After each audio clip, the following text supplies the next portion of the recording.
송실고 1학년 국어 내신 경향 분석을 맡은 베이스캠프 국어과 강사 오준호입니다. 1학기 중간고사가 완료가 되고 많은 학생들이 결과를 받아봤을 시점인데요. 우리가 이쯤에서 1학기 중간고사를 리뷰해보고 기말고사를 대비는 어떻게 해야 하는지를 알아보도록 하겠습니다. 송실고 1학년의 출판사는 신사고였습니다. 시험 구성은 객관식 27문항, 그래서 각 문항에 대한 교과서 범위 및 문항 분석이 여기 실려 있습니다. 그래서 간단하게 한번 살펴볼게요. 자화상, 그리고 절정, 이건 학습활동에 실려 있는 작품이고요. 그래서 문제가 5문제가 출제가 됐는데요. 서술상의 특징 문제, 표현상의 특징 문제 2개, 외부 지문 제시형 문제, 세부내용 파악 문제, 이렇게 5문제가 출제가 됐습니다.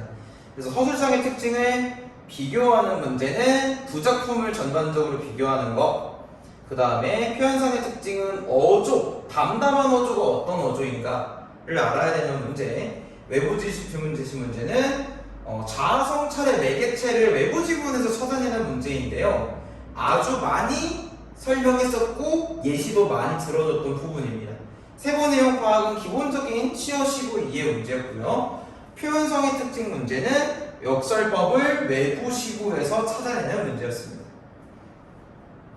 이렇게 5개의 문제만 살펴봐도 송실고 1학년의 국어 문제의 경향을 아주 쉽게 알 수 있죠. 어떤 거냐? 교과서 작품에 교과서에 충실한 문제들. 왜냐면 서술상의 특징이나 담담한 어조나 역설법이나 그 지문의 아주 중요한 중심 키워드고, 이걸 모르고 내신 수능 공부를 한다는 게 말이 안 되는 그런 개념들인데, 외부 지문을 제시하는지 외부 지문을 시고에서 제시하는지 선지에서 그런 식으로 해서 조금의 난이도 조절을 하고 있다, 이렇게 보시면 되겠지만, 외부 지문도 어려운 외부 지문이 아니며 외부 선지도 어려운 외부 선지가 아니었기 때문에 어느 정도 우리가 기본적으로 공부를 하면 맞출 수가 있는 그런 유형들이라고 볼 수 있겠습니다. 그 다음, 역시 교과서 소설인 고전소설 초착전입니다. 5문제가 출제됐고요.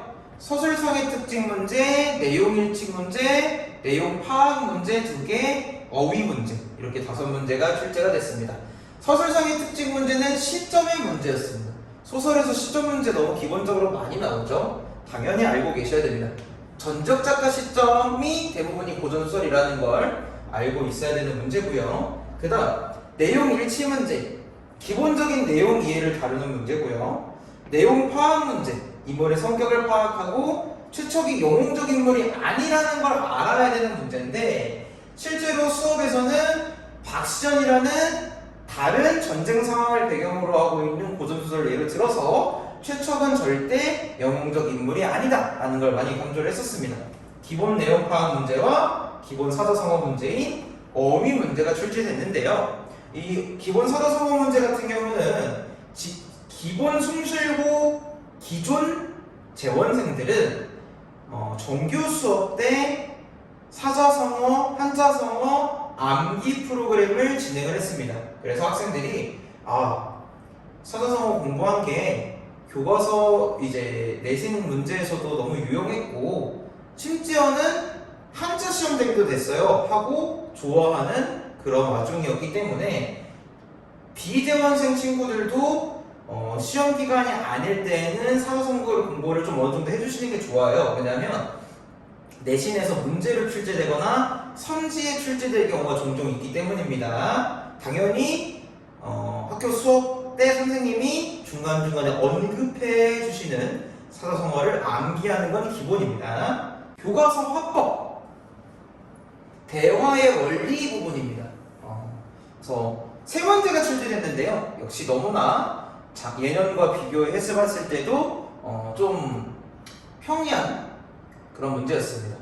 예시 이해 문제 2개, 암기식 문제가 하나 나왔는데요. 예시 이해 문제 2개는 하나는 교과서 예시를 변환했거나 하나는 학습활동의 예시를 그대로 사용한 경우였는데, 역시 교과서 위주의 학습, 송실고는 너무 중요하다. 선생님 항상 예전에 기출 분석 자료에서도 말씀드렸지만 숭실고는 교과서 위주 학습 너무 중요합니다. 그 다음에 기본 개념 이해 문제 또 넘어가겠습니다. 교과서 문법 요소 문제고요.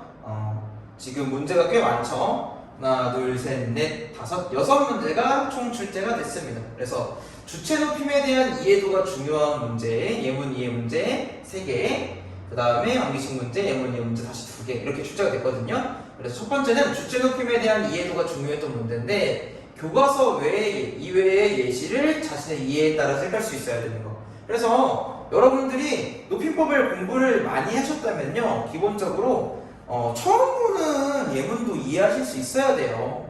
그 다음 역시 높임법 바탕으로 예문 해석하는 문제, 선어말 의미를 시제 표현의 선어말 의미를 이해하는 문제. 근데 예문이 추격형, 우리가 모음은요 여러분 음운 변동에 해당하는 예시긴 하지만 모음은 축약이 가능해요.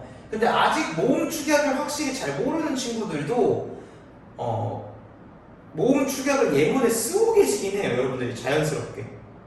근데 그걸 알아야 풀 수 있는 문제가 출제됐기 때문에 약간 어려울 수 있었다. 하지만 기존 숭실고 재원 친구들한테는 축약형에 대한 설명을 많이 드렸습니다. 다음 암기식, 시제 표현의 다양한 활용에 대해서 묻는 문제입니다. 그냥 시제 표현이 말 그대로 그 시제가 아니라 다양하게 활용될 수 있다는 걸 물어보는 거야. 그 다음 예문 이해 문제, 티동사동 형태가 유사한 것에서 차관해서 헷갈리게 만드는 문제인데요. 기출에서 비슷하게 유형이 나왔었기 때문에 저희 베이스캠프 국어에서는 강하게 설명했습니다. 하지만 아예 비재원이었던 친구들한테 조금 어려웠을 수 있어요. 19번은. 그 다음 20번 예문 이해 문제입니다. 이중 피동 문제. 역시 기출에 유사 문제 있었기 때문에 강하게 설명했었던 문제입니다. 그 다음 모의고사 면왕정답과 가제 및 나귀인데요. 첫 번째는 표현상 특징 문제, 작품간 공통성 문제, 세부 대형 파악 문제, 보기 제시 문제, 이렇게 네 문제가 출제가 됐는데, 첫 번째는 면왕정과 지문의 표현상의 특징을 물어보는 거니까 그렇다 칩시다. 그 다음 두 번째는 명왕정가가 가사이면서 가사의 특징을 아는 학생이 풀 수 있었을 문제인데 이게 학교에서도 크게 언급이 없어서 좀 아쉬운 그런 문제였습니다. 그래서 가제 및 낙인은 수필이어서 교술갈래거든요, 여러분. 근데 면왕정가는 가사예요. 근데 가사는 조선시대 때의 고전 시가갈래인데 얘도 교술적인 특성을 좀 가지고 있습니다. 이걸 알아야 돼요. 그래서 좀 어려웠다. 세부내용 파악 문제, 시구 이미 파악 문제, 보기 제시 문제, 모의고사 문제를 그대로 좀 변형해서 활용한 문제예요. 그 다음 모의고사 산나와 남촌이라는 작품의 문제입니다. 역시 내용 파악 문제, 표현상의 특징, 어휘 문제도 였는데요. 여기서 마지막 문제, 어휘 문제가 조금 여러분들의 등급과 등수를 갈릴 수가 있는 그런 문제였습니다. 자, 위에 거부터 확인하고요. 기본적 내용의 문제, 인물의 말하기 방식 문제. 이 둘은 그나마 평이했는데 문맥상 어휘 의미 파악 문제가 출제돼서 기본적인 어휘 실력이 뛰어난 학생이 풀 수 있는 문제가 나와서 학생들이 조금 어려움을 겪었을 수가 있습니다. 총평입니다. 학교 선생님들께서 미리 좀 언급을 하셨어요. 뭐라고 언급을 하셨냐면 이전의 기출보다는 다소 어렵게 출제할 것이다. 그래서 기존의 숭실고 국어가 마냥 평이하다 생각하고 기출만 풀어보시고 좀 안심하고 있었을 학생들, 저희 재원생은 쌤이 어렵다고 했다 많이 이렇게 얘기를 했지만 비재원생 학생들 중에 기출문제만 풀어보고 좀 이 정도면 점수도 괜찮겠지 하고 안심했을 학생들에게는 충격적으로 좀 느껴질 수 있고요. 문법과 어휘 문제가 일부가 어렵게 아까 거론한 문제들 중에 어렵게 출제되는 문제들이 있었죠. 헷갈리는 선지도 있었기 때문에 국어를 처음적으로 본격적으로 공부하는 학생들은 어려움을 느꼈을 수도 있습니다. 그리고 모의고사 지문을 어떻게 공부해야 되는지를 굉장히 모르는 학생들도 참 많아요. 하지만 저희 학원에서는 다양한 워크 문제 유형과 모의고사 기출 분석 변형 문제를 제공하고 당연히 선생님도 다 모든 지문을 해석을 여러분들에게 도와드리면서 이해를 돕고 있습니다. 앞으로의 기말고사 대입반응이 어떻게 되느냐, 역시나 여전히 문학 제재. 숭실고 기말고사 문학 시험 범위는요. 이 시 중에 첫사랑이라는 고재종의 첫사랑이라는 시, 그 다음 소설 돌다리, 그 다음 희곡 성난기계, 그리고 문법 의문 변동 모의고사 지문 일부가 출제됩니다. 여전히 문학 제재들 있죠. 교과서 위주 학습 아주 중요합니다. 기본적인 시어 시구 이해 문제를 포함해서 조금 더 세밀한 부분까지 이해를 요구하는 문제들이 나옵니다. 교과서 위주로 공부하세요. 문법 파트의 강화.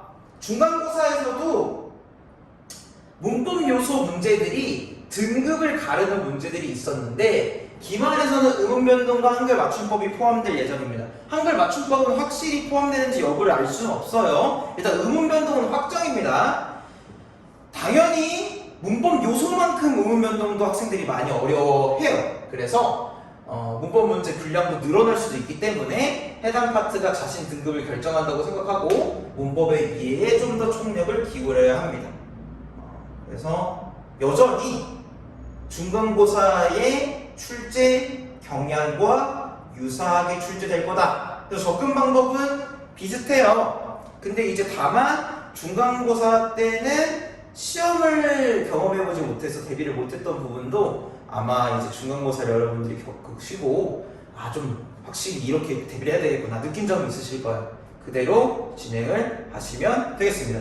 우리 베이스캠프 학원이 숭실 국어 문제를 어떻게 적중했는가 이런 문제인데 대부분 사실 강조한 게 뭐 문제로 줬든 판서에서든 말이든 강조한 게 대부분 출제가 됐지만 그 중에서 몇 개만 그냥 이제 예시 명록으로 실어놨습니다.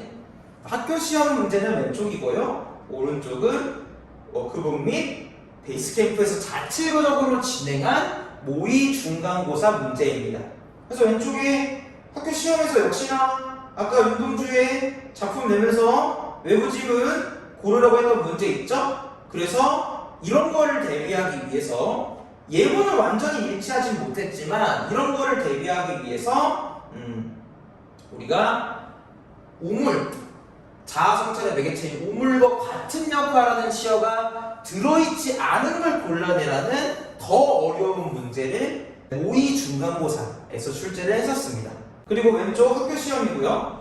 답이 민족적 영웅으로서의 주인공의 면모를 강조하고 있다인데 오른쪽에 모의 중간고사 문제에 나와 있죠. 최적전의 주인공은 평범한 인물로 설정돼 있다. 이게 옳은 정보예요. 그러니까 이거 문제를 풀어봤으면 영웅이다 라는 이 손질을 당연히 틀린 선지라고 골라내셨을 겁니다. 오케이.